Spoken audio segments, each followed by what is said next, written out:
Então tá ótimo. Gente, muito obrigado, muito obrigada a todos e todas pela participação, pela inscrição. E eu vou apresentar, embora grande parte aqui já conheça a palestrante, eu vou apresentar aqui o currículo da doutora Miriam Goldenberg. Ela é antropóloga, escritora e pesquisadora. Ela é doutora em antropologia social pelo Museu Nacional da Universidade Federal do Rio de Janeiro, a UFRJ. Ela é mestre em educação pela Pontifícia Universidade Católica do Rio, graduada em fonoaudiologia pela PUC de São Paulo, professora titular aposentada do Departamento de Antropologia Cultural e do Programa de Pós em Sociologia e Antropologia do Instituto de Filosofia e Ciências Sociais da Universidade Federal do Rio, colunista da Folha desde 2010 e professora convidada também da Casa do Saber do Rio de Janeiro. As suas pesquisas versam sobre gênero, sexualidade, conjugalidade, corpo e envelhecimento, temas nos quais se tornou referência. Autora de vários livros e coletâneas. Ela também tem o TED em São Paulo, TED Talk em São Paulo, que se chama A Invenção de uma Bela Velhice, título também de um dos seus livros, que tem mais de 1.100.000 visualizações no YouTube. Enfim, estamos muito honrados com a sua presença e a senhora está com a palavra. Bom, é uma alegria estar com vocês hoje e principalmente porque ainda estamos no mês da pessoa idosa. E o tema da palestra, envelhecimento e projetos de vida, é o tema da minha vida, não é o tema das minhas pesquisas, é o tema da minha vida. Então, tudo que eu vou falar hoje para vocês é fruto de mais de 30 anos de pesquisas com 5.000 homens e mulheres de mais de 60, mais de 70, mais de 80, mais de 90 anos de idade.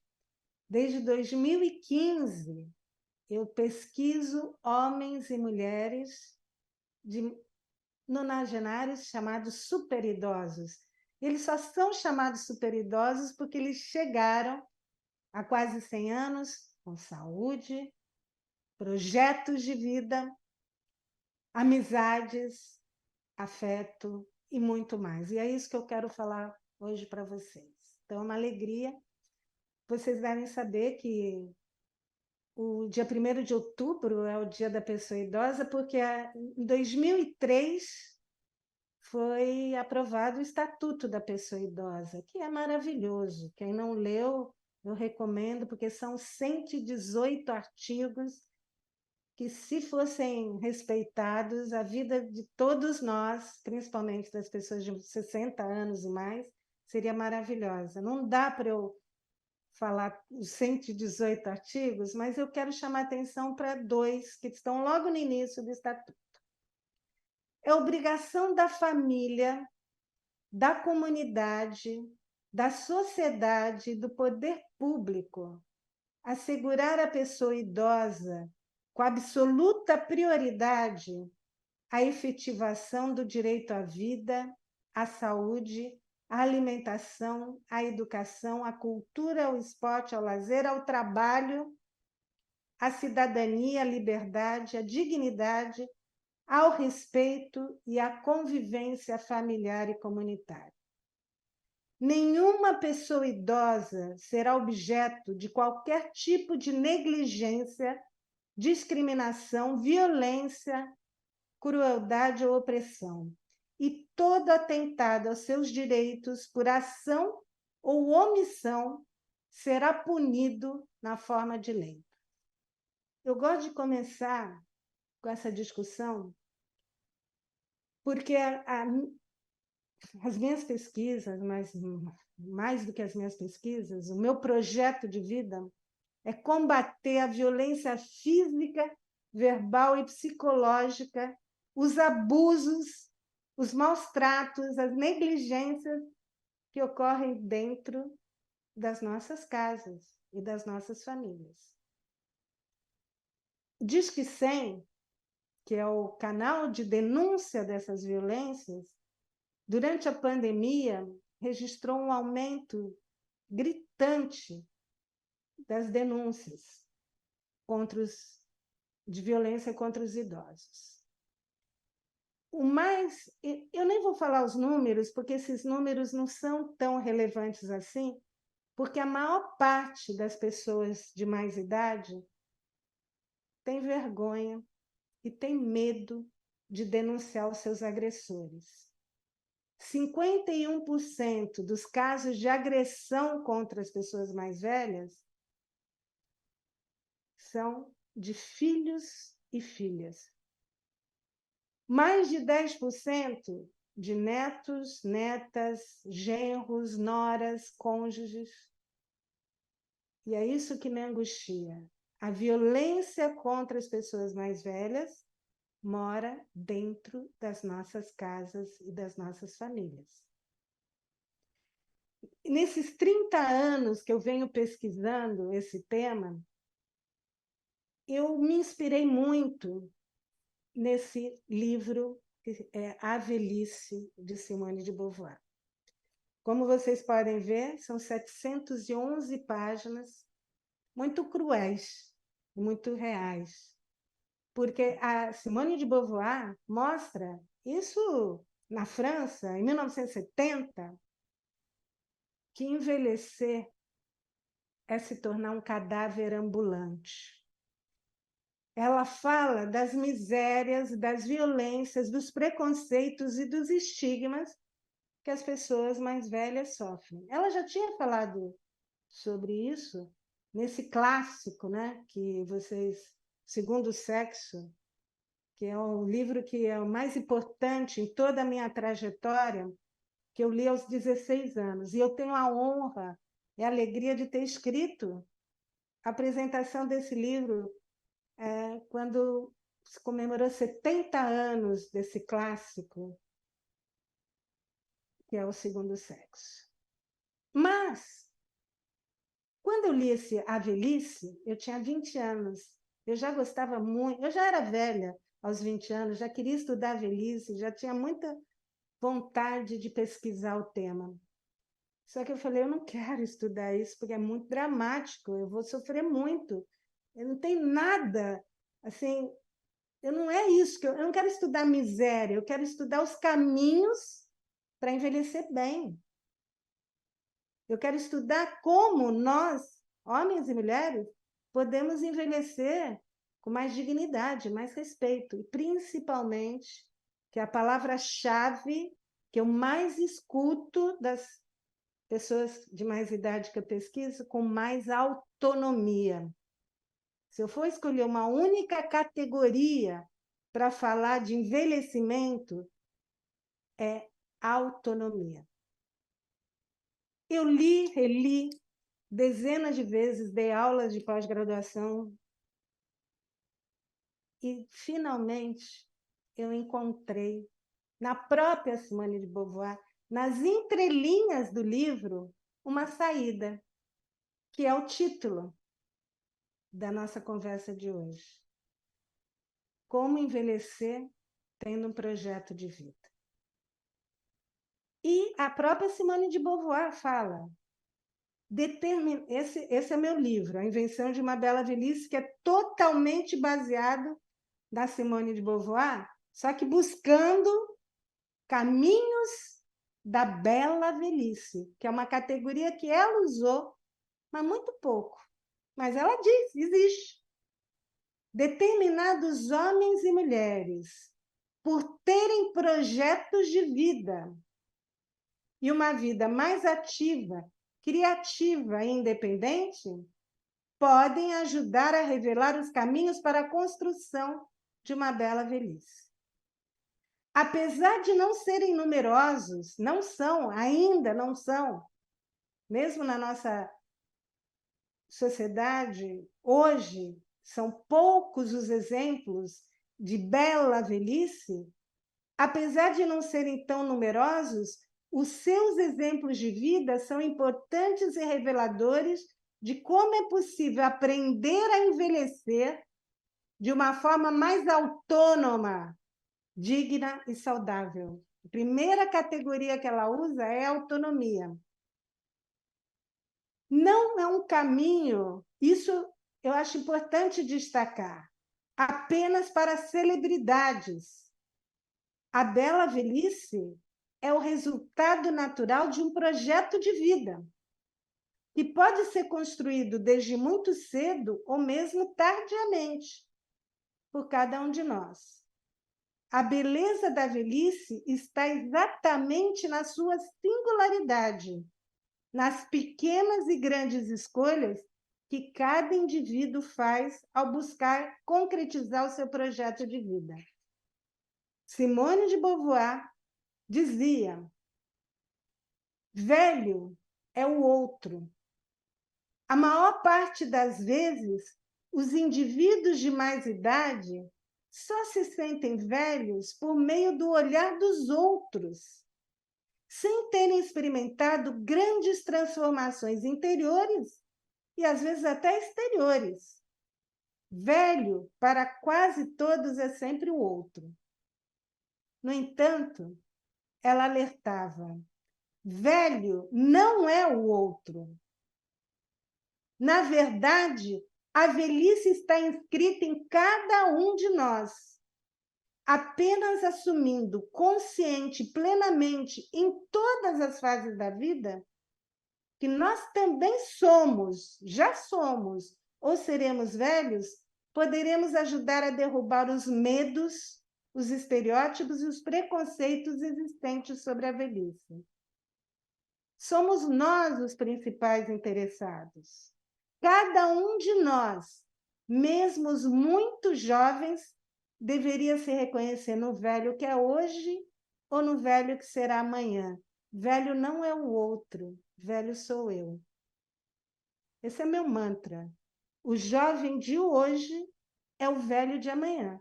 Somente se reconhecendo como velho e sabendo que nós seremos velhos amanhã, ou já somos, é que nós podemos respeitar o bem mais precioso da velhice, que é a autonomia. Só para terminar com Simone de Beauvoir,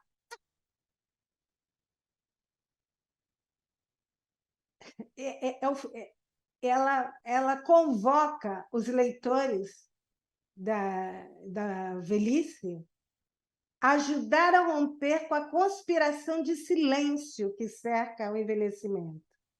Paremos de trapacear. O sentido de nossa vida está em questão no futuro que nos espera.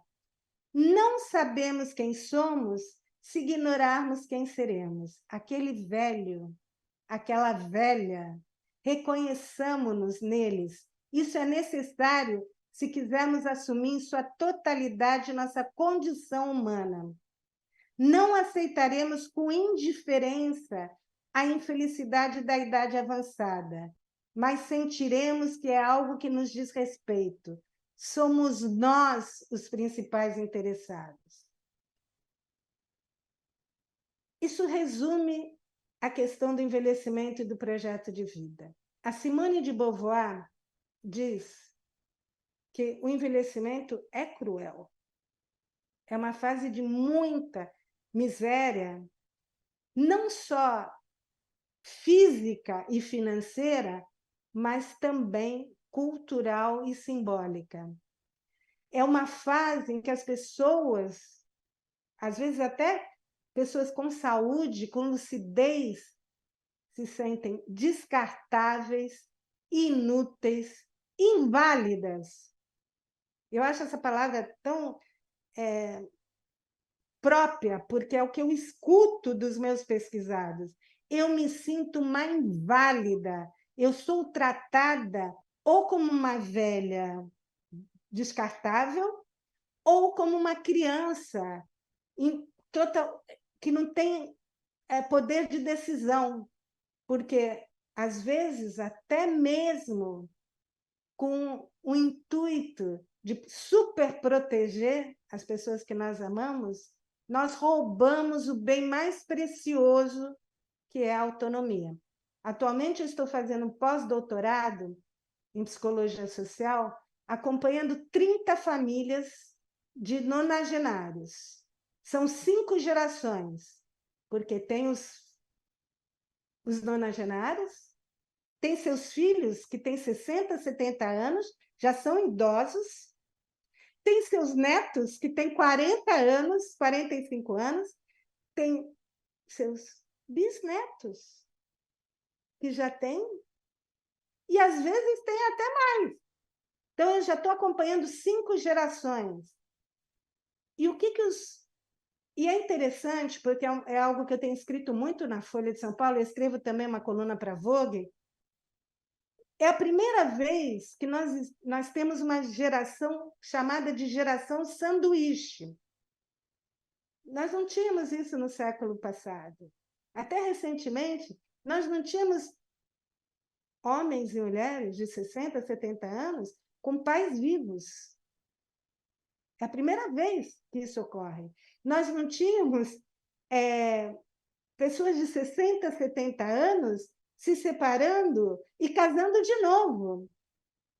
É o divórcio grisalho, que é alguma coisa que vem crescendo muito, não só no Brasil, mas também no Brasil. Pessoas que estão começando a vida com novo amor e já têm netos. Isso é a primeira vez que existe. Isso é uma conquista assim, social enorme. Nós estamos vivendo mais e vivendo melhor. Minha mãe morreu com 60 anos. Muitos de vocês devem ter perdido os pais com menos de 60 anos. Hoje, aos 60, uma mulher e um homem está começando a vida. Está casando de novo e já tem netos. E, ao mesmo tempo, ele está ensanduichado, porque está exprimido, porque ele também está cuidando dos pais idosos, que às vezes estão bem, estão lúcidos, e às vezes não, e precisam de mais cuidado. Estudando essas famílias, eu estou descobrindo algo incrível. Primeiro que hoje nós temos a possibilidade de viver muito mais e viver muito melhor. Nós temos mais escolhas, homens e mulheres. Apesar do medo de envelhecer, o envelhecimento tem ganhos para homens e mulheres. Eu vou falar da minha pesquisa para vocês. No entanto, junto com essa maior liberdade de escolha, vem muito mais responsabilidades. Porque essa mesma pessoa que está aqui casando de novo, cuidando dos pais, às vezes está cuidando dos filhos que estão desempregados, que tá morando na casa delas, está morando, que se separou e vai com os netos morar na casa dela. Então, nós temos uma convivência muito maior e muito mais conflituosa. Porque não é fácil você ver seu pai ou sua mãe, como é o caso das pessoas que eu tenho pesquisado, com total autonomia aos 98 anos.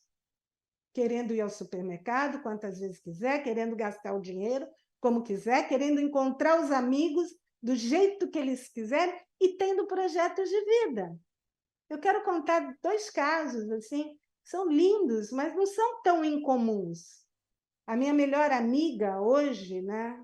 Ela tem 98 anos de idade, a Thaís. Eu a conheci em 2013, ela fazendo meu curso sobre a bela velhice na Casa do Saber, do Rio de Janeiro.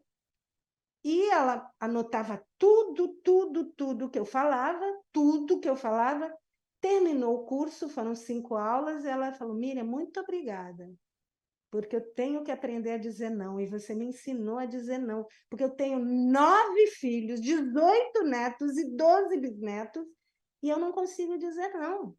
E eu preciso ter tempo para mim. E sabe o que ela começou a fazer na pandemia?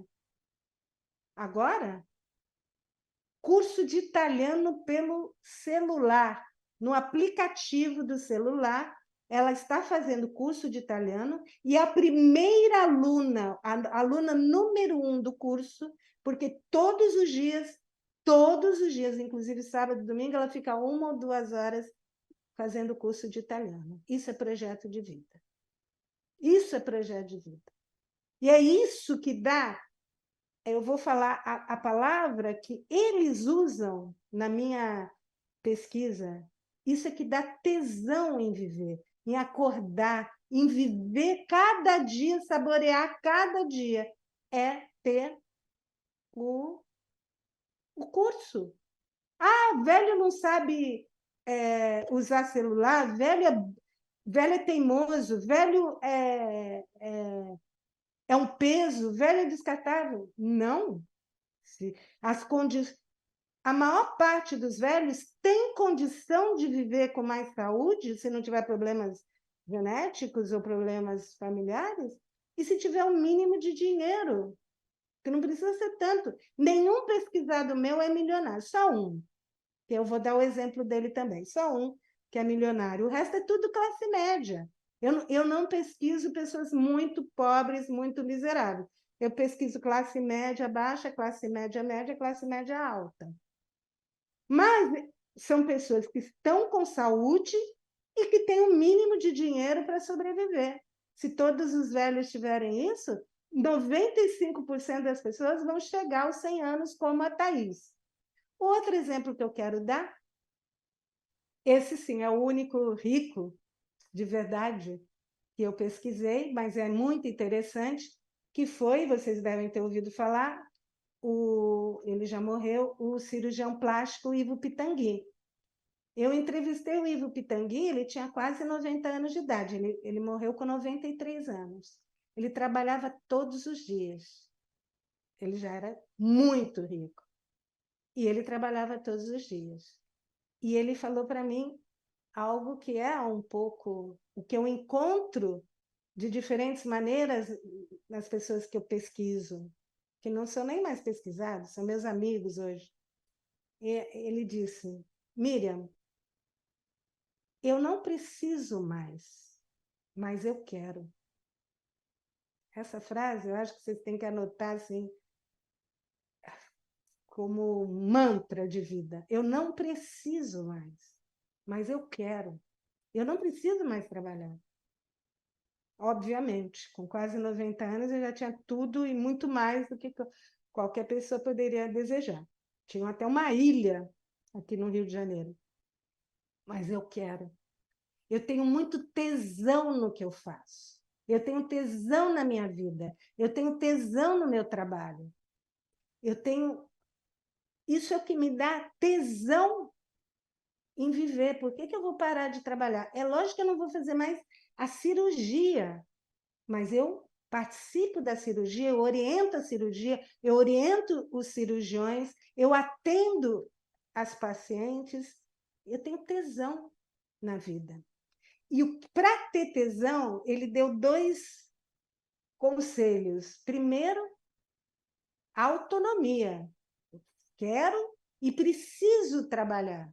No sentido, não de precisar do dinheiro, mas muito mais pelo propósito, pelo significado que o trabalho tem na vida dele.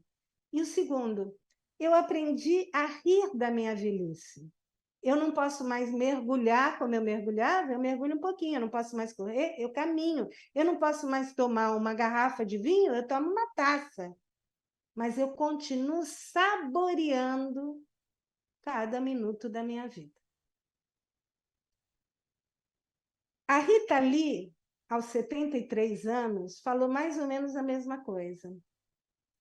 Eu gosto de dar o exemplo porque ela usou a mesma expressão, quase igual.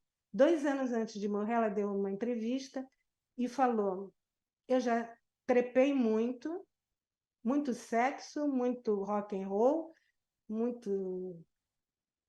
muita droga, já fiz de tudo na minha vida. Hoje, aos 73 anos, eu tenho tesão na alma. Eu tenho tesão na minha alma.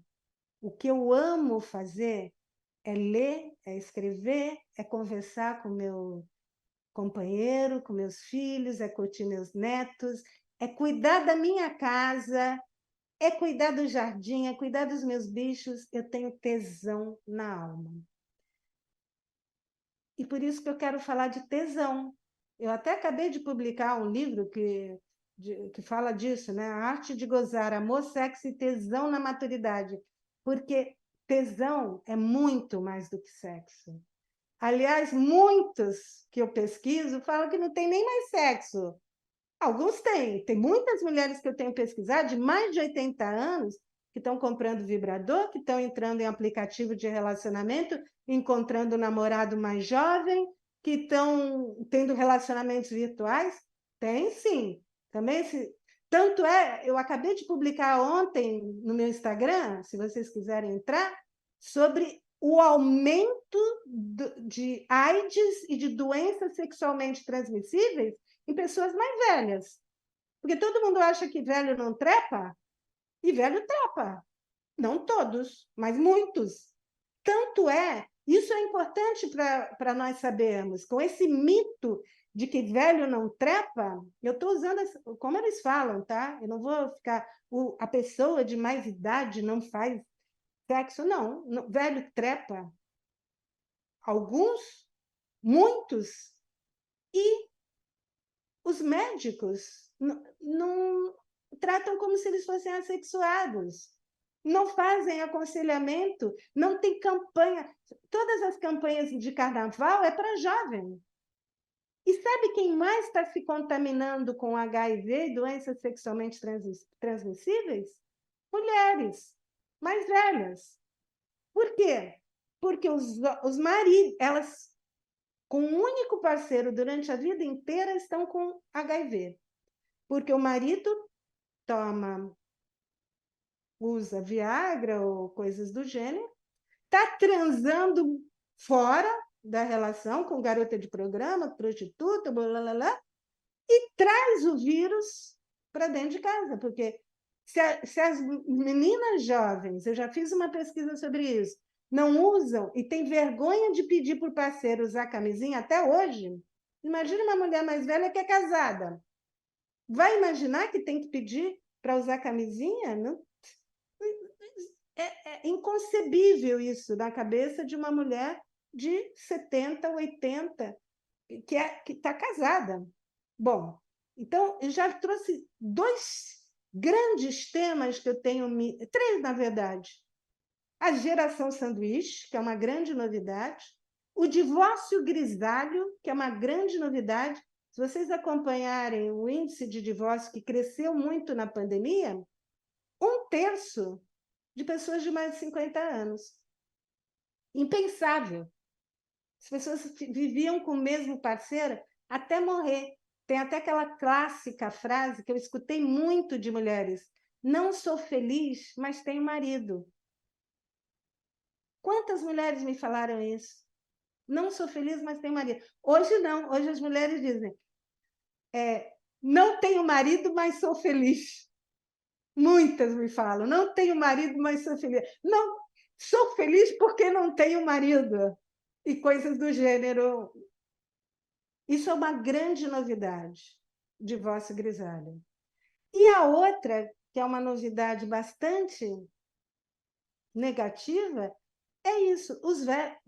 Velho transar não é negativo, isso está tudo certo. Mas velho transar e não ter a proteção necessária, que muitas vezes nem os jovens têm, mas o velho é muito mais vulnerável para as doenças sexualmente transmissíveis, tanto os homens quanto as mulheres. Então, já trouxe três questões para a gente discutir daqui a pouco, quando nós formos conversar, porque é como se o velho, é o que eles me dizem, né? Como as pessoas acham que velho não transa, velho não tem projeto, velho não pode ter autonomia, eles vivem como se fosse uma espécie de morte simbólica. O que eu mais escuto de homens e de mulheres é: eu sou invisível, ninguém me escuta, ninguém tem interesse nas minhas histórias. Os meus filhos e os meus netos só me dão ordens, ficam no celular falando comigo assim, mas nem olham, não me escutam. E não escutam os seus projetos que eles têm. Agora, na pandemia, eu tive a alegria de conviver muito intensamente com homens e mulheres de 95, 96, 97, 98 anos, que estão escrevendo livros, que estão tocando piano, que estão aprendendo italiano, que estão lendo, que estão saboreando cada minuto da sua vida. Eu dediquei. O meu projeto de vida durante a pandemia, a minha prioridade, o que deu significado, o que me impediu de cair numa depressão profunda, foi conviver diariamente com essas pessoas que têm projetos. E ter projeto, isso que eu quero voltar aqui, não é ter, você é a maior escritora, você é a maior pianista, você é a número 1 do italiano. Não, ter projetos é algo que dê significado à sua vida. Aquela frase do Ivo Pitangui, algo que você não precisa, mas você quer, que você tem tesão, que você tem tesão na alma. E tem uma amiga minha, porque todos os meus pesquisados, eu falo que hoje eu tenho 93 anos, porque eu só tenho amigos e amigas de mais de 90 anos, a Nalva, de 95 anos, ela me ensinou algo que eu acho que é lindo. Existe a idade cronológica, biológica, não, a idade cronológica que está na carteira de identidade, né? Ela fala, Miriam, eu tenho 95 anos, está na minha carteira de identidade. A idade biológica, ela fala, eu devo ter 60, porque minhas filhas têm 60 e não têm o mesmo ritmo, o mesmo pique, a mesma... o apelido dela é Nalva Furacão, porque ela tem uma energia, uma sede de viver que é impressionante, é difícil acompanhar. Mas tem algo, ela fala, que é muito mais importante para mim, que é a idade da minha alma. E a alma não envelhece. Eu sou a mesma menina que eu era aos 4 anos de idade, os mesmos sonhos, os mesmos desejos. A alma não envelhece, a alma floresce com a idade. Ela é a única das pessoas que eu pesquiso que não gosta da expressão velho, porque todos preferem velho, velho do que idoso, terceira idade, melhor idade, eles odeiam. Eu falei, eu sou velho mesmo, qual o problema? Eu falar velho.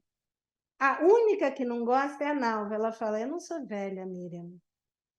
Eu sou uma flor de outono. Eu desabrochei, a minha alma desabrochou, minha alma é eterna, minha alma não envelhece. Eu não quero morrer nunca. Ela tem muito tesão pela vida.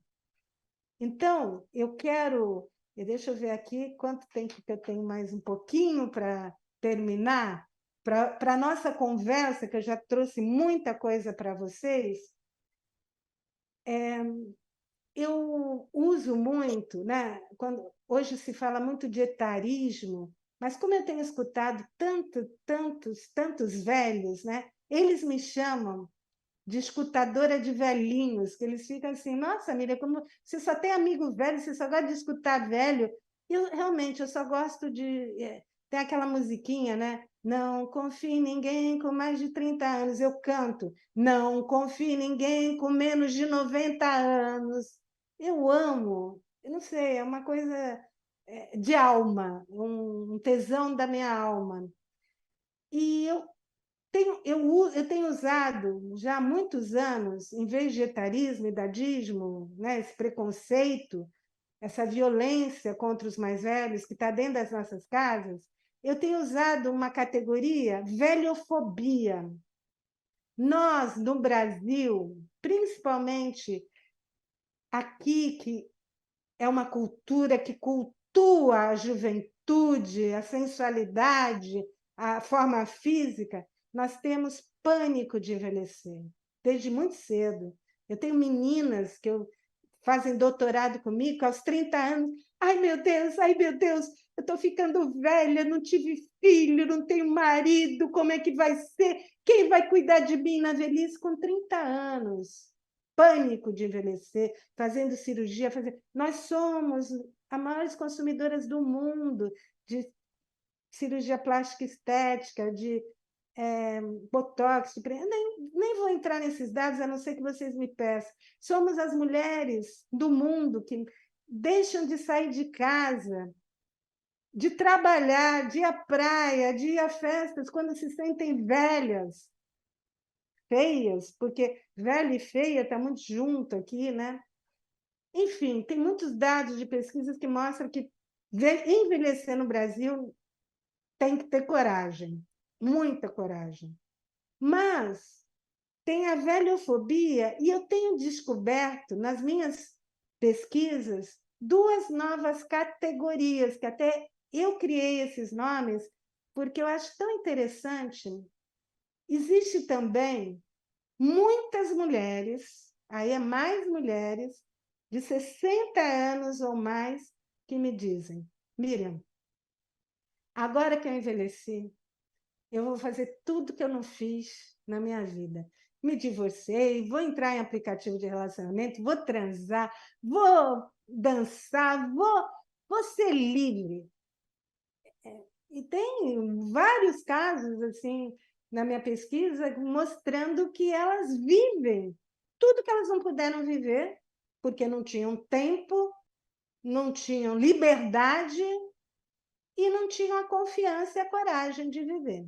Quando elas ficam mais velhas, falam, agora ou nunca vou viver tudo que eu não vivi. Eu chamei isso de velha euforia. Velha euforia. São mulheres, algumas, uma delas pelo menos, mas várias agora, depois que eu falo, que tatuam um botãozinho aqui e que chamam de botão da libertação. Na verdade, uma psicóloga que me ensinou isso já há muito tempo, antes de virar moda, ela falou assim para mim: Miriam, eu quero sair, quero dançar, quero. Aí minha filha chega. A filha, hein? Isso é uma coisa que eu quero chamar a atenção: as mulheres e os preconceitos das mulheres com relação ao envelhecimento. A filha chega: Mãe, vai sair com essa roupa?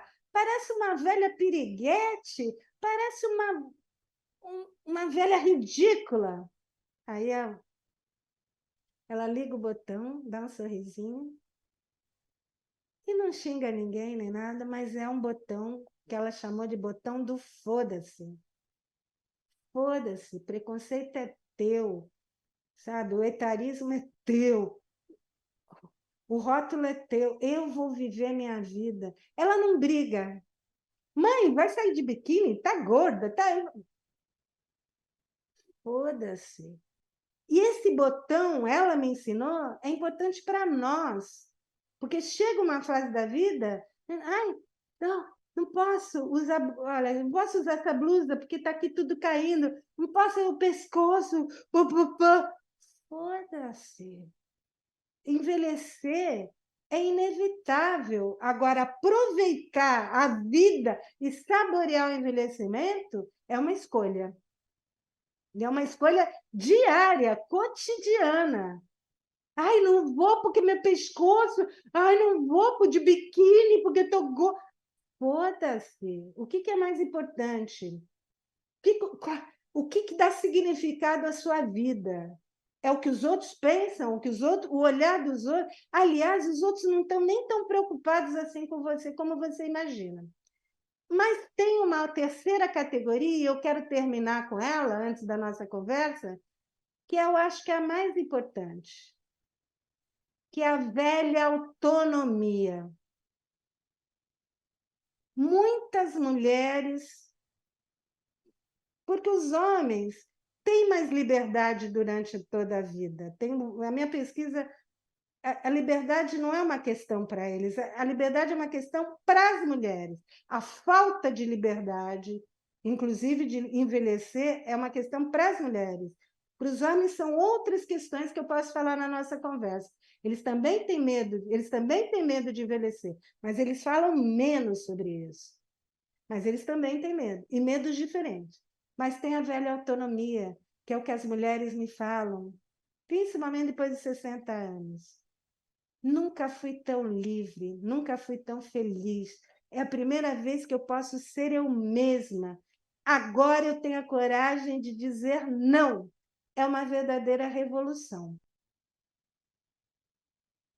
O que eu quero falar para vocês, para começar o nosso debate, é: dentro da mesma mulher, dentro da mesma pessoa, convive contraditoriamente, dentro de mim e provavelmente dentro de vocês, a velhofobia, o pânico de envelhecer, a velha euforia, pô, agora ou nunca, né? Vou fazer tudo que eu quero ou não vou ter mais tempo.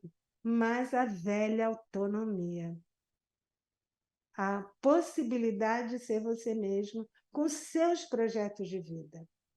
E o que eu tenho aprendido é que nós temos que tirar o óculos da velhofobia, porque esse óculos da velhofobia faz a gente enxergar só as misérias e as crueldades e as perversidades da velhice e colocar cada vez mais o óculos da velha autonomia e enxergar o que nós, no nosso cotidiano, dentro da nossa casa, dentro das nossas famílias, podemos fazer para fazer essa verdadeira revolução que já está acontecendo do envelhecimento no Brasil. Então, essa é a minha introdução, para agora a gente começar a conversar, e tem muitas coisas que eu quero falar ainda. Muito obrigada. Nossa, adorei. Que palestra maravilhosa, incentivadora, assim. Queria falar aqui, Miriam, que a gente tem aqui a honra da presença da presidente do TRF, do vice-presidente do TRF, doutora Marisa Santos e doutor Antônio Carlos Cedenho, que estão aqui prestando atenção em você. Vários juízes, muitos servidores. E queria abrir a palavra para quem quisesse falar alguma coisa, fazer alguma pergunta. Não sei se a doutora Marisa, o doutor Cedenho, que já estão lá, bem aqui no destaque, se já não querem falar alguma coisa, dá um oi. Falo eu ou fala você, Cedenho? Você está sem som. Começa então aí, chefa, já tá na É, mão. pode falar, pode falar. Tá Eu falo em bom. seguida. Então, boa noite a todos e todas. Eu sigo a Miriam Goldenberg nas redes sociais. Todos os dias eu leio, sempre que posso, né? Normalmente faço isso todos os dias. E eu também uso o botão aí da letra F há muito tempo. Que há muito tempo eu tive que aprender a me virar sozinha, criei os meus filhos, e enfim, né? Mas eu sinto assim que apesar de ser uma pessoa, uma mulher de 68 anos, e independente há muito tempo, eu ainda vejo nos meus filhos uns comportamentos assim que não fazem muito sentido. Outro dia não, já faz um tempo, quando criaram o Pix, né? Eu estava falando com o meu filho, eu tinha que pagar alguma coisa, e ele falou: Olha, mãe, vou te ensinar a fazer um Pix. Eu falei: Que é isso, menino? Eu já faço Pix faz tempo. E ele ficou muito impressionado com isso. Eu falei: Mas por que eu não deveria saber como é que faz um Pix? Ele se assustou com isso. E recentemente ele se assustou porque eu fui pagar a conta lá do restaurante com o celular, né? E ele se assustou com isso. Ele falou: Peraí, mãe, essas coisas que você faz não combinam com a sua idade. Foi exatamente o que ele me disse. Né? E eu me vi assim inteiramente aí. Aí eu fiquei com ele e falei: tenha filhos e conheça a vida selvagem. Então eu fui obrigada a aprender tudo isso para poder sobreviver nesse mundo e criar vocês direitinho. Né? Mas eu percebo que quando uma pessoa idosa alcança um pouco mais de independência, ela é olhada pelos outros, até pela própria família, como uma esquisita, porque é assim, é como se, quem é essa daí, né? Ela é minha mãe, tudo bem, mas ela sabe fazer Pix, ela sabe trabalhar assim, ela lida bem com as redes sociais, ela se vira, isso assusta um pouco, eu não sei se é porque ele não vê aquele estereótipo da mãe idosinha, né, dependente dele, ou se é porque ele tem medo dessa mãe idosa e independente. Exatamente. Eu ainda não consegui entender muito isso. E eu vejo também né, nas amizades, assim, pessoas da minha idade que têm seus pais e tratam com tamanha grosseria os pais, né? Hoje com 68, sei lá, meu pai e minha mãe teriam por volta de 90 anos, né? E me dói quando eu vejo isso, porque eu não os tenho mais comigo, mas quem tem trata os seus idosos assim. É E isso verdade. independe do nível de educação que tenha, tudo, eles fazem realmente isso. Mãe, cala a boca porque você está falando besteira. Eu já ouvi isso muitas vezes de uma amiga muito querida. Então, eu acho que a gente não sabe mesmo lidar com os idosos, com os velhos, né? Porque é a tal da geração sanduíche Isso. mesmo, né? A gente passou assim por tantas conquistas e ficou meio perdido, assim, eu às vezes não sei bem em que mundo que eu estou, não, mas eu continuo tentando.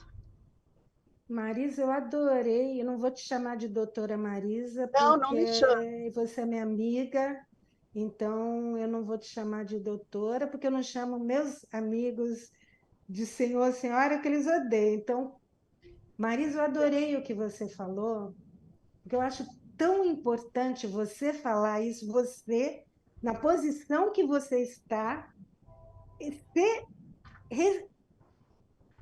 jovem, porque hoje, 68 anos, me desculpa, chamar de 68 anos, uma pessoa de 68 anos como você, trabalhando, fazendo de idoso, eu acho ofensivo, porque não é possível.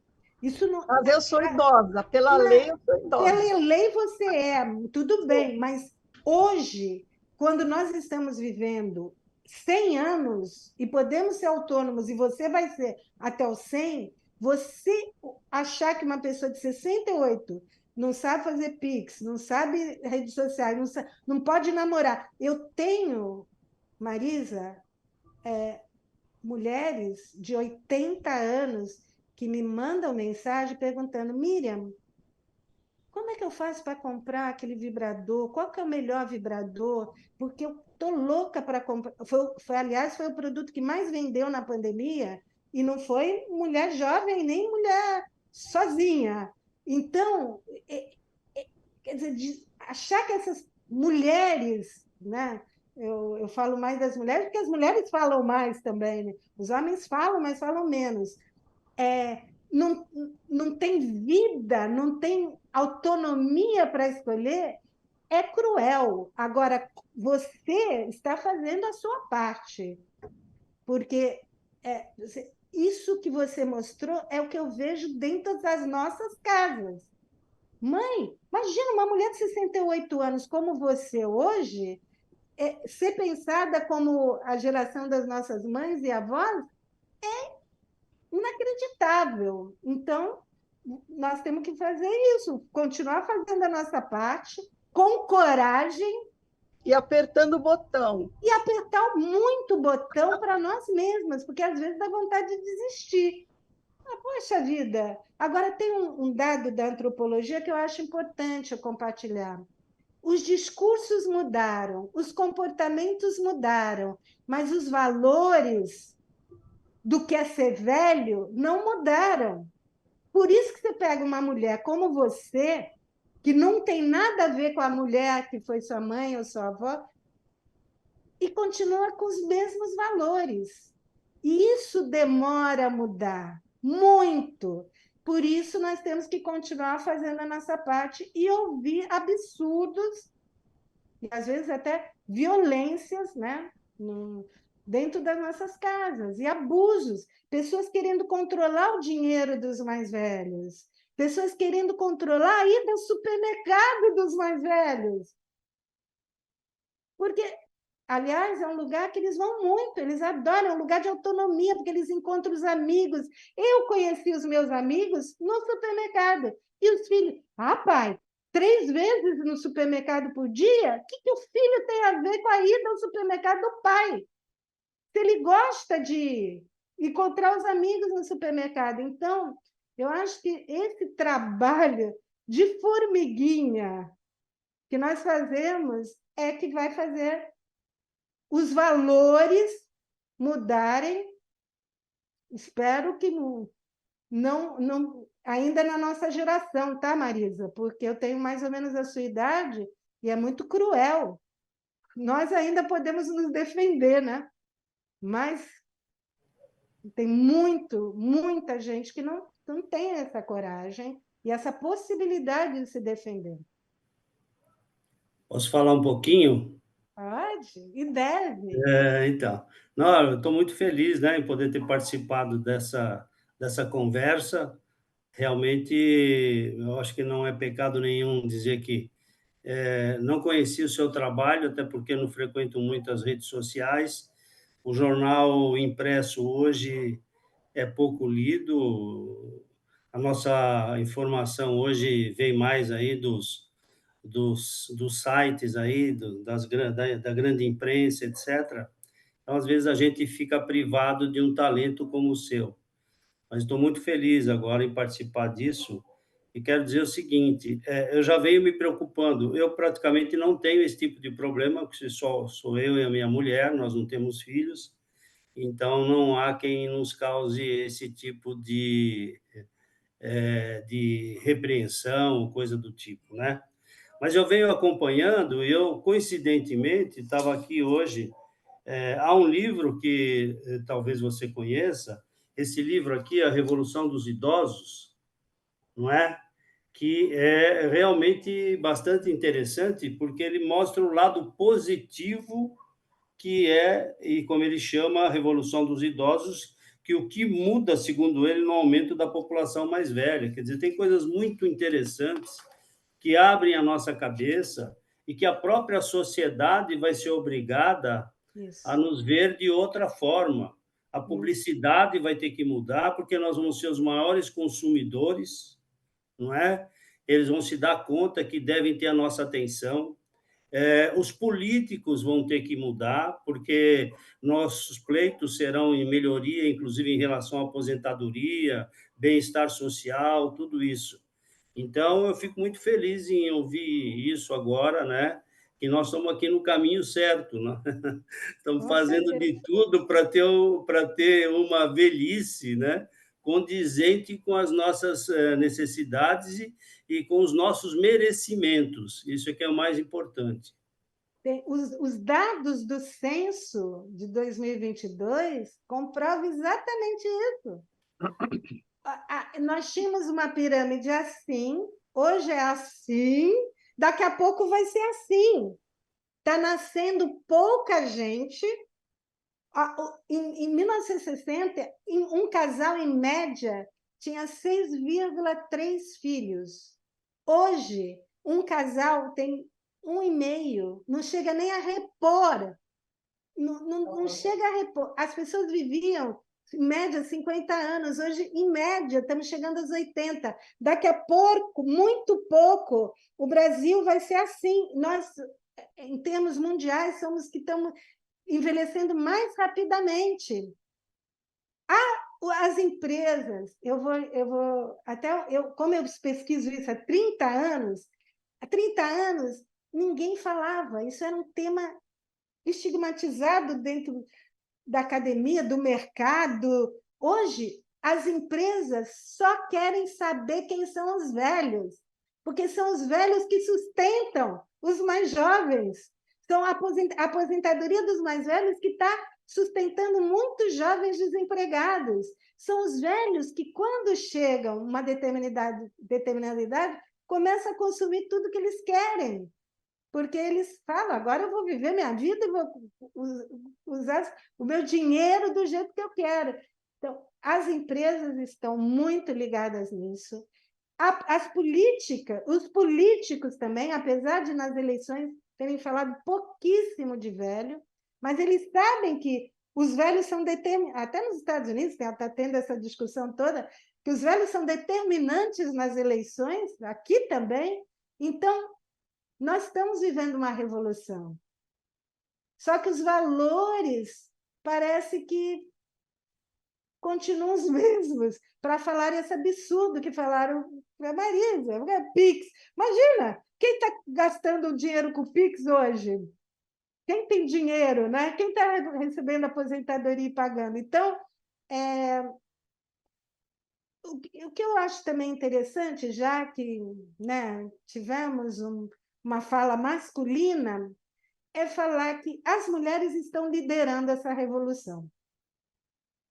Como elas lideraram a revolução sexual dos anos 60, elas estão liderando essa revolução porque elas querem viver essa velhice, né? essa maturidade com mais liberdade.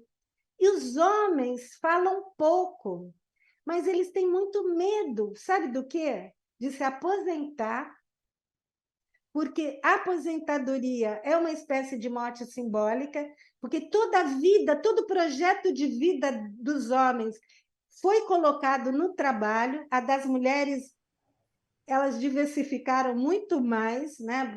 Na casa, na família, nas amigas, nos cursos, os homens, a identidade masculina é muito ligada ao trabalho, então, quando eles se aposentam, eles vão para casa, eles começam a beber, eles morrem mais cedo, porque eles quase não têm amigos. Eles tinham colegas de trabalho, mas eles não tinham tantos amigos. Os homens têm muito medo da impotência sexual, tanto é que o Brasil é o maior consumidor de Viagra do mundo, né? Mas também da impotência social, porque quando eles envelhecem, eles perdem um lugar de prestígio, de sucesso, de poder. E os homens, isso é uma coisa interessante, são muito mais dependentes das mulheres do que as mulheres são dos homens. Então, por exemplo, principalmente os mais velhos, só vão a médicos amarrados, né? Porque a mulher se cuida, vai a dermatologista, vai a ginecologista, faz exame de rotina, faz... Homem, se não for amarrado, principalmente os mais velhos, eles não vão. Então, quando se separam, ou quando ficam viúvos, o que é mais raro, porque a mulher vive mais, né? Mas os homens, tem muitos que ficam viúvos, eles querem se casar logo, porque eles são mais dependentes da vida familiar, do cuidado da esposa. Tem uma pergunta linda na minha pesquisa que é: quem vai cuidar de você na velhice? As mulheres falam: eu mesma. Estou preparando meu dinheiro, estou preparando minha aposentadoria, vou contratar uma cuidadora, eu vou para uma casa assim, eu vou morar com as minhas amigas. Em seguida, elas falam: minhas amigas, quem vai cuidar de você? Mas primeiro é eu mesma. Eu pergunto para os homens: quem vai cuidar de você na velhice? Eles falam: minha esposa, minhas filhas, até alguns falam: minhas netas. Mas eles têm uma dependência muito, por isso que se casam e se recasam. As pessoas falam: ah, falta homem no mercado, a mulher está sozinha. A mulher está sozinha, grande parte porque quer. Porque ela quer liberdade e amizade. Ela não quer, ela fala: pô, a vida inteira cuidei de todo mundo, agora eu quero cuidar de mim. Não quero mais. Às vezes encontra um parceiro bacana, tal, mas ela não quer isso, ela não fica buscando. O homem não. O homem não só quer, como ele valoriza. É muito interessante como eles curtem os netos, às vezes até mais do que as mulheres querem curtir os netos, mas antes tem as amigas, antes tem o curso, antes tem a viagem. No horário que ela quiser, ela vai curtir os netos. O homem não. Então, se você acompanhar, os dois têm ganhos, porque o homem que dedicou a vida inteira ao trabalho, ele pode ter um ganho familiar, amoroso, afetivo, lindo. Na pandemia, a gente viu muita gente, muitos homens cozinhando, passando aspirador, cuidando da casa, coisa que nunca fizeram antes, passaram a fazer. Por outro lado, as mulheres que investiram muito mais energia, tempo na família, liberdade, liberdade, liberdade e amizade. Então, os dois podem ter ganhos. Isso que é projeto de vida. Valorizar os ganhos. Já que nós vamos viver, e nós vamos viver, se não tiver um problema de saúde, até os 100, pô, tem 40 anos aí de vida, né? Por que não aproveitar o que nós podemos ganhar nessa fase tão a maior, aliás, a fase mais longa das nossas vidas é a velhice, se vocês pensarem. É muito maior do que a infância, do que a juventude, do que a vida adulta. É a velhice. A gente tem aqui duas perguntinhas. Não sei se a doutora Marisa e o doutor Cedenho querem falar mais alguma coisa ou podemos partir para as perguntas. Acho que o doutor Cedenho quer fazer um. Não, dentro daquilo, coincidentemente, eu também estava lendo hoje um texto que cuida dessa a culpa, o sentimento de culpa pelo envelhecimento, né? E se atribuía a aposentadoria uma palavra suja, não é? Isso. Que é um mito que nós temos que rebater, não é? E a aposentadoria não pode ser confundida com todo esse imobilismo, toda essa falta do que fazer, etc., né? Só por curiosidade.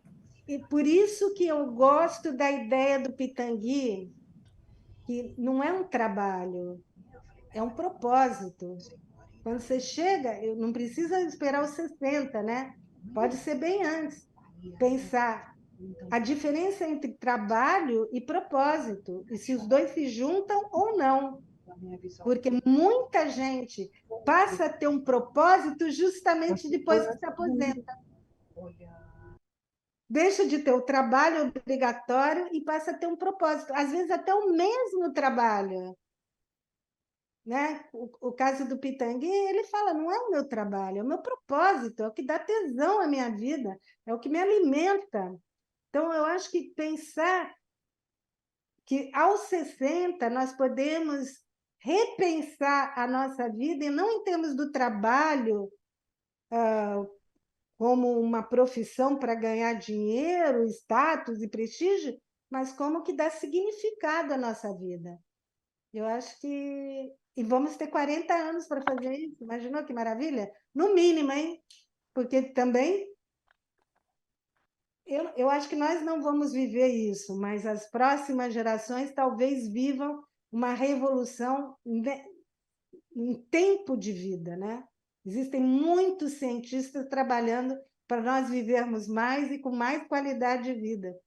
Nós não sabemos onde isso vai chegar, mas tem um maluco, é considerado maluco, mas está com muita pesquisa e muito dinheiro, que diz que nós vamos poder chegar a 1000 anos. Eu quero, Se eu eu quero. quero, eu quero. Mas eu acho que não vai ser para a nossa geração, sabe? Se acontecer, não vai ser para a nossa geração. Mas tem gente fazendo isso, hein? Tem gente trabalhando para pegar nossos genes, colocar num computador, pegar nosso cérebro, colocar num negócio que não vai envelhecer. Imagina que maravilha, 1000 anos. Eu adoraria, mas não vai ser para a minha geração. Bom, eu vou abrir para as perguntas aqui. Tem uma pergunta quem levantou a mão foi, eu não sei o nome, é JC Júnior que está escrito aqui. É só tirar o mudo aqui. O meu nome é Cláudio, eu trabalho no Fórum de Mogi das Cruzes, pertinho aí de vocês, tudo bem? E Eu, já trabalhei muito tempo aí no tribunal, comecei no almoxarifado, depois fui para engenharia e acabei vindo para o Fórum de Mogi das Cruzes e trabalho na área de informática. E, bom, eu estava prestando atenção na Miriam aí, uma das coisas que ela falou é sobre autonomia, e autonomia, ao que me parece, está muito ligado ao fazer, né? Eu tenho um exemplo muito forte na minha vida, que é o meu pai. O meu pai, ele fez economia, fez contabilidade, com 50 anos ele se formou em direito e continuou advogando depois que aposentou, e aí ele parou. A última coisa que ele fez como advogado foi o meu divórcio. E parou total. Hoje, ele fica, infelizmente, no apartamento digital o dia inteiro sozinho, sem fazer nada. Então, eu não quero isso para mim. Eu tenho altas discussões com ele por conta disso, mas, enfim, o que eu gostaria de deixar aí bem claro é que nós temos, eu comento aqui com o pessoal do fórum, que nós temos é quase que uma bênção de poder trabalhar até os 75 anos de idade aqui na Justiça. Né? Se quiser. E depois, ter ainda muito mais tempo para fazer outras coisas, planejando o que vai ser feito, o que já está se fazendo, né? Concomitantemente ao trabalho, todas as outras atividades que a gente tem por aí. Eu tenho 54 anos e eu brinco com o pessoal aqui, eu vou me aposentar junto com o Alexandre de Moraes. Queria estar lá junto com ele para receber, mas, enfim, é isso, gente. Tá? Obrigado Cláudio, e boa por noite que a todos. não? Cláudio, por que não aos 95? Pois Porque, é, isso não depende da gente, né? mas olha, eu vou te falar, eu já fui várias vezes a Mogi, porque eu tenho um pesquisado, que é meu amigo, que tem 99 anos em Mogi, o doutor Nobolo Mori. Ah, foi matéria de uma revista Isso, recentemente. ele é meu amigo, 99 anos, ele joga golfe Todo dia. todo dia. Eu Né?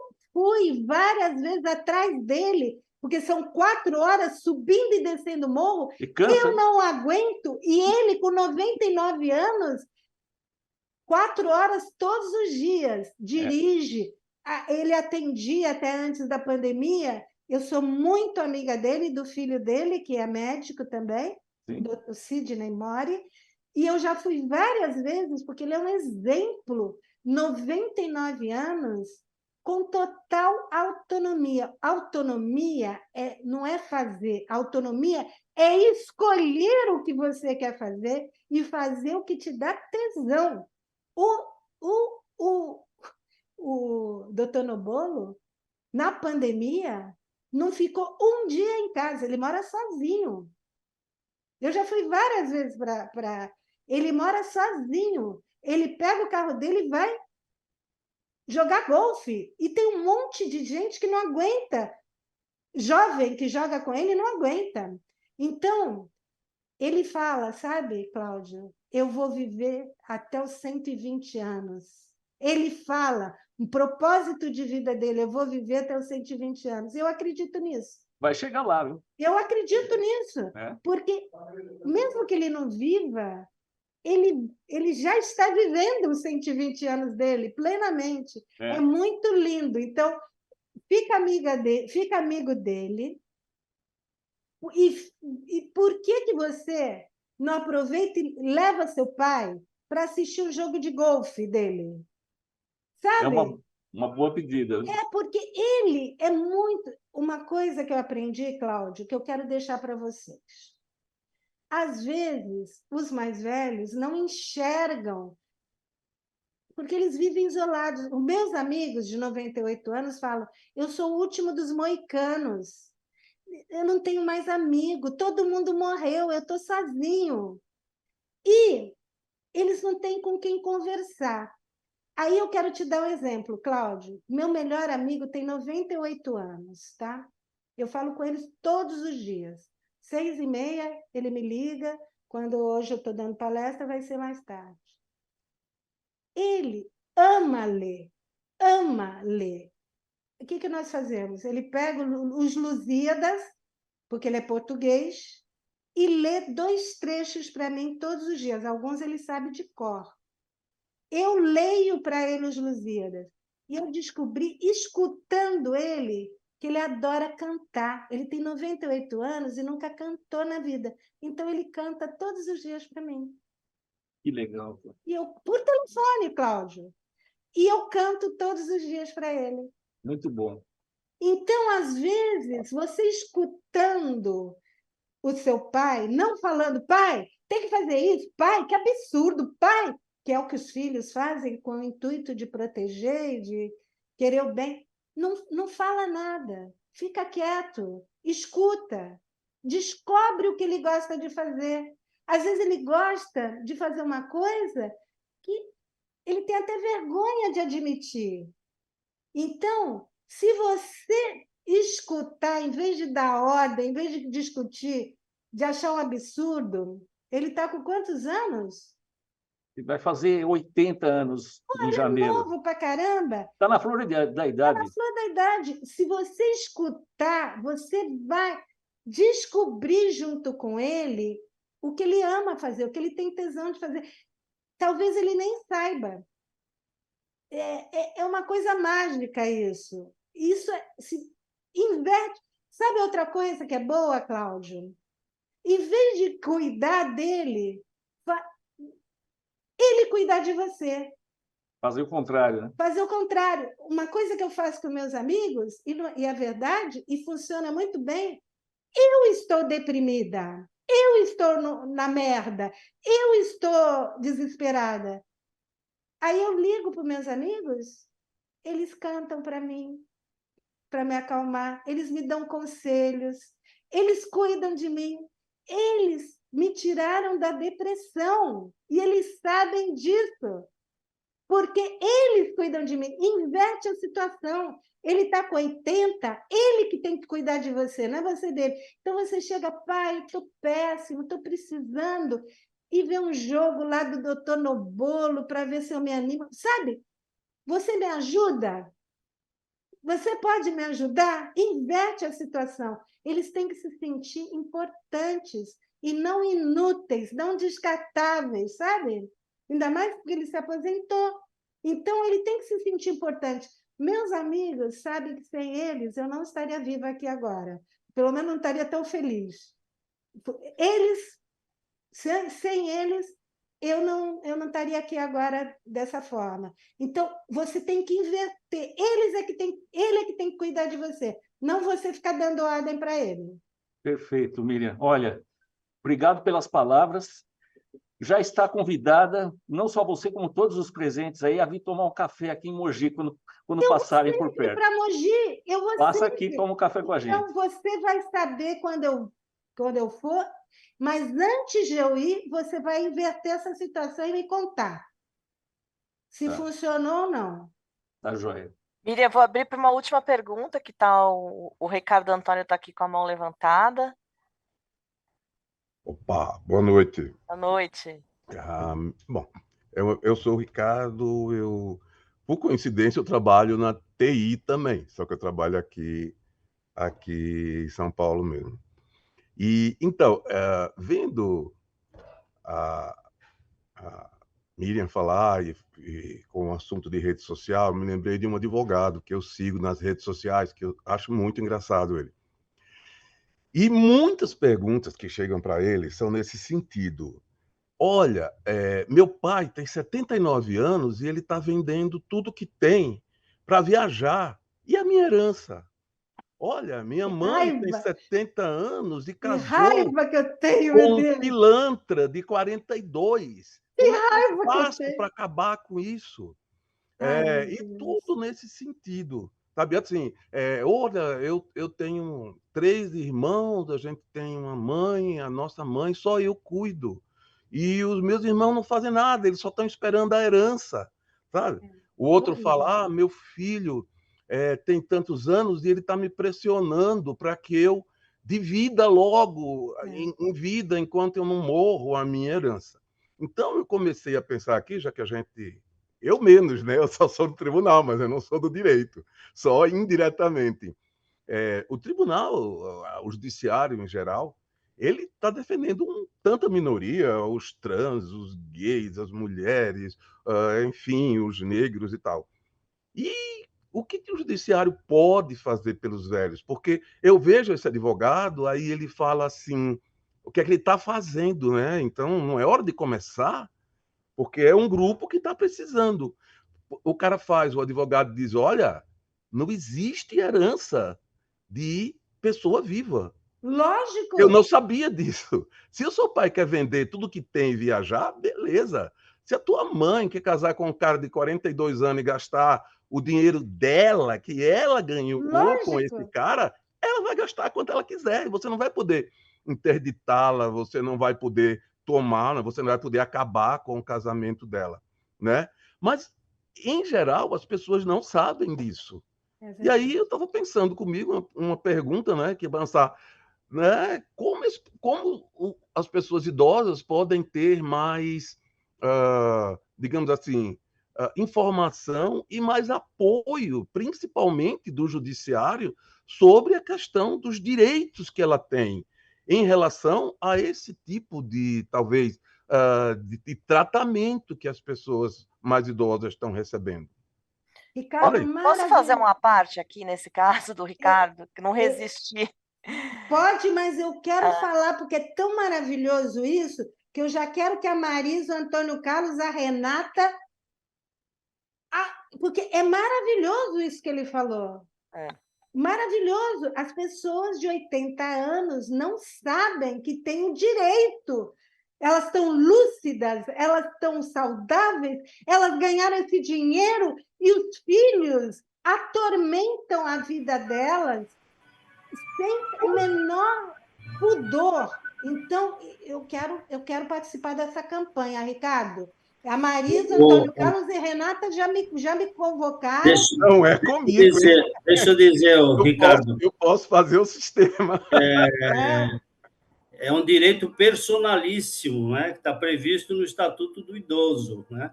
O Estatuto do Idoso devia ser como o Código do Consumidor, devia estar em todas as lojas, os estabelecimentos, etc., que era para que todos pudessem saber quais são os nossos direitos. Né? Exatamente, exatamente. Fala, Renata.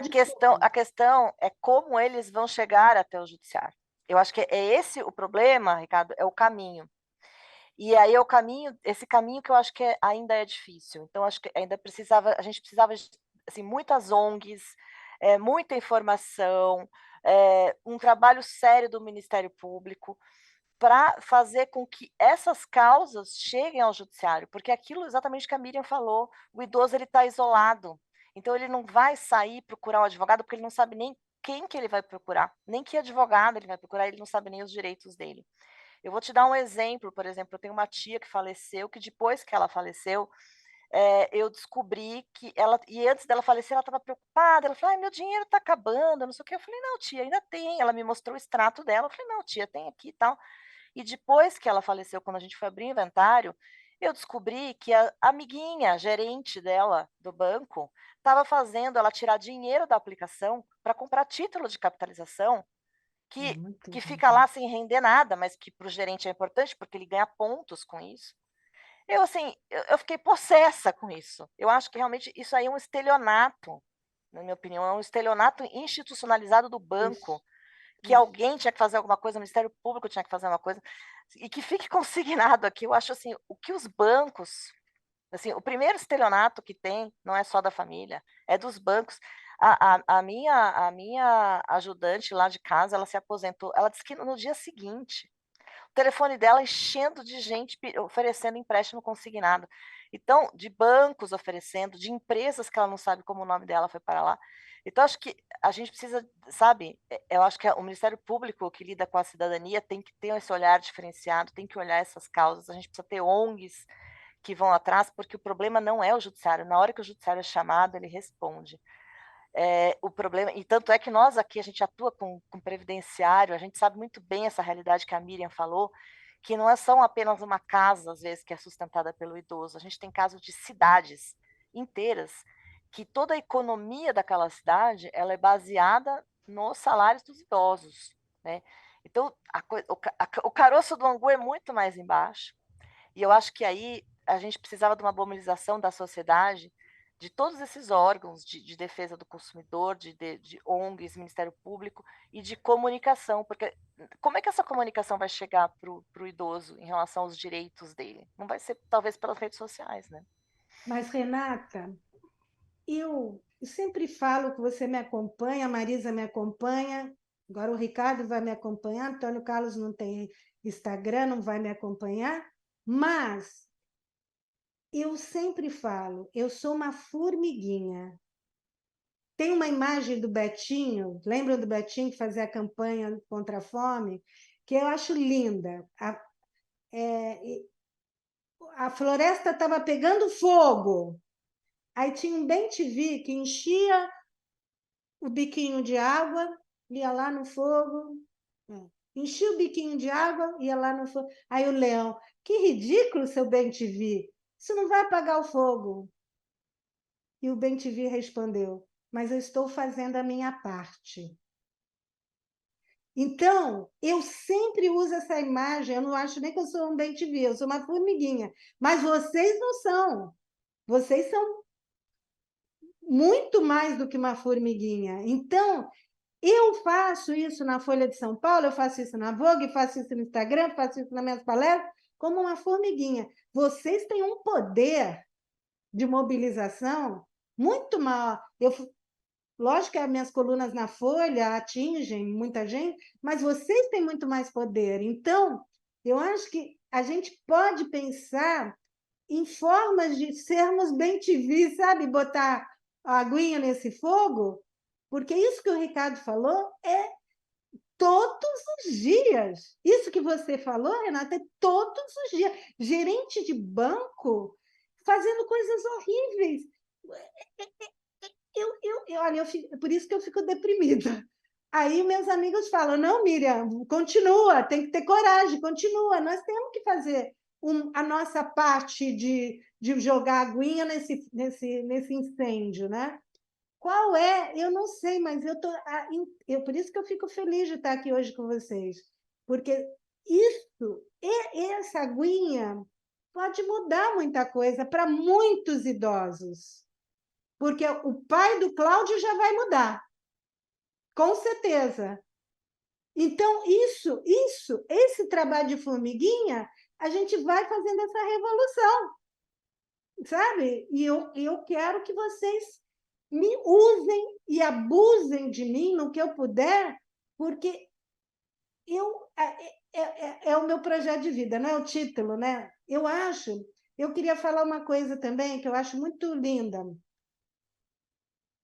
Vocês têm que criar espaços de escuta, porque às vezes não é falta de informação, às vezes é falta de escutar o que eles podem, o que eles querem, os medos deles, as dificuldades deles, sabe? A falta de... Eu acho, às vezes, até que existe um certo excesso de informação. É como o Antônio Carlos falou, o Estatuto de Idoso é uma perfeição, é uma maravilha. Mas o que adianta você ler aquele estatuto e não sabe o que fazer para sair de casa numa depressão depois que se aposentou? Então, o que eu tenho sugerido, inspirada no meu cronista favorito, Rubem Alves, é criar espaço de escuta. Sabe, vocês têm um monte de aposentados aí, um monte de gente com medo de se aposentar, um monte de gente que acabou de se aposentar e está deprimido. Criar espaço de escuta. Deixa eu ler uma frase do Rubem Alves, só para inspirar vocês. E se vocês quiserem, depois a gente conversa, sabe? Não precisa ser nem físico o espaço de escuta. Eu faço por telefone. Dá para fazer por WhatsApp. Olha, a frase é a seguinte: amamos não a pessoa que fala bonito, mas a pessoa que escuta bonito. A arte de amar e a arte de ouvir estão intimamente ligadas. Não é possível amar uma pessoa que não sabe ouvir. Os falantes que julgam que por sua fala bonita serão amados são os tolos. Estão condenados à solidão. Quem só fala e não sabe ouvir é um chato. Esses filhos que ficam só falando, não sabem ouvir, eu acho que são piores do que chatos. Tá? Não vou dar o nome, mas vocês já entenderam. Então, quem sabe, a partir dessa nossa conversa de hoje, vocês não precisa ser físico, não precisa ser uma coisa enorme, mas como eu faço? Todo dia, meia hora, uma hora de escuta. Não é falta de informação. A informação já está lá. Não adianta mandar o Estatuto do Idoso, ele não vai saber o que fazer com isso. É escutar o que eles podem, querem e nem sabem o que fazer dos 60 ou dos 75, né? Que o Ricardo vai... Não, é o Cláudio que vai se aposentar com 75. Mas dos 75 até os 95. O que o Cláudio quer fazer? sabe? Escuta. Eu acho que se vocês criarem isso, vocês já estão contribuindo demais para mudar essa cruel realidade. Que legal, Miriam. Infelizmente, a gente ultrapassou aqui um pouquinho o horário, mas eu preciso que você me faça uma promessa. Não faço, já fiz, hein? Que você vai voltar, pelo amor de Deus, porque Ah. assim, a gente vê pelas carinhas que tá todo mundo adorando, assim, acho que você superou a expectativa de todo mundo. Essa 1 hora que virou 1 hora e meia, assim, foi pouco, a gente quer mais. E agora que já deu certo aí o match, que já sabemos o caminho das pedras, a gente precisa da sua promessa que você vai voltar para falar com a gente, porque a gente sai daqui, eu acho que eu posso falar por todos, só de ver as carinhas aqui, eu acho que eu posso falar de todos, que a gente sai daqui com o coração acalentado. Então, agradeço demais, não sei se Eu os... quero falar, né? Ah, sim. Renata, olha a minha carinha. Renata, eu fico profundamente emocionada, porque isso é a minha vida. Eu não sou uma pesquisadora, ou não sou apenas uma pesquisadora, uma estudiosa, não. Eu sou uma militante apaixonada e, e, muito mobilizada. A minha vida é essa. Então, quando eu encontro parceiros, cúmplices, né, bem-te-vis e formiguinhas, como eu encontrei hoje aqui, e os depoimentos foram lindos. Eu nem Marisa, o Antônio Carlos, o Cláudio, o Ricardo e o seu, e todo mundo que esteve aqui presente, eu saio com muito tesão na minha alma, com muito tesão na minha vida e com muito tesão pelo meu projeto de vida. Então, eu agradeço de coração essa possibilidade de vocês me provarem que vale a pena. E tem que ter coragem, tem que ter coragem. Muito obrigada. Assim, o chat está bombando aqui de agradecimentos, de elogios. Chefinha, quer finalizar, chefinha? Deixa para a chefinha finalizar, então. Ela fala chefinha por causa do meu tamanho. Ah, é porque ela é baixinha, mas ela é chefinha, nossa chefinha, né? Não, eu só tenho a agradecer mesmo, né? Foi uma grata surpresa para mim, né? Não que a Miriam, né, surpresa com tudo que ela diz e o que ela pode nos ensinar, mas surpresa pela escola ter escolhido a Miriam, né? Para diversificar um pouco, né, os temas que a gente tem tratado. Muito bom, Miriam. Eu vou continuar te seguindo nas redes, eu só tenho a ganhar. Que E volte lindo, outras Marisa. vezes, quero estar aqui. Miriam, depois dessa, o doutor Antônio Cedenho vai até abrir o Instagram, aposto. Só para te seguir. Não, não, aliás, eu já abri o Instagram e foi essa semana. Então, a minha promessa Vai é ter de que, a bons partir de seguidores. agora, eu vou seguir a Miriam. E eu quero comentário seu nas minhas postagens agora. Tá certo, Eu sim, fiz a sim. promessa para a Renata que eu vou voltar, que eu vou estar junto de vocês. Estou felicíssima de conhecer vocês, mas agora eu quero que a gente continue, porque nós juntos, eu acredito nisso, nós juntos somos muito poderosos, muito. Muita gente precisa da gente. Sim, sim, sim. Verdade. Estamos juntos. Eu sempre termino as minhas postagens assim, ó. Estamos juntos. Tamo junto. Beijo, Miriam. Obrigada. Obrigada Até demais. breve, viu? Foi Até uma breve. alegria, um prazer enorme estar com vocês. Foi Até sensacional. breve.